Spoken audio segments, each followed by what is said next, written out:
তোমরা তো সবাই জানো আজকে ছিল বিপত্তারিণী পুজো। তো সকাল সকাল রেডি হয়ে মালা কিনে মিষ্টি কিনে চলে গেলাম আমাদের বাড়ির খুব কাছেই একটা বাড়িতে, যেখানে বিপত্তারিণী পুজো হয়।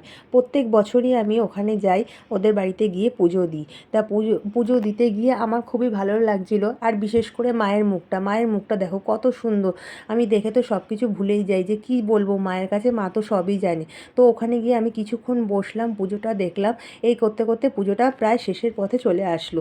কিন্তু আমাকে মাঝপথে একটু বেরিয়ে যেতে হয়েছিল, কারণ ছেলেকে স্কুল থেকে আনতে যাব। ছেলেকে স্কুল থেকে এনে দেখো স্নান করি, রেডি করে আবারও রিক্সা ধরে আমরা পুজো বাড়িতে চলে গেলাম।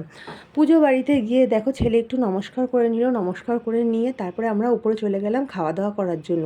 লুচি করেছিল, আর ছোট আলুর দম মটরশুঁটি দিয়ে পোলাও করেছিল, আর সঙ্গে আলুর দম ছিল, আর মিষ্টি ছিল, পাঁপড় ছিল, চাটনি ছিল। খাবারগুলো জাস্ট ফাটাফাটি হয়েছিল।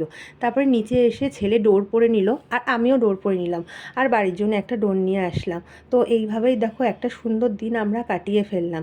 তারপরে আমরা বাড়ি চলে আসলাম। তো ভিডিওটা কেমন লাগলো প্লিজ কমেন্টস করো। Tata, by.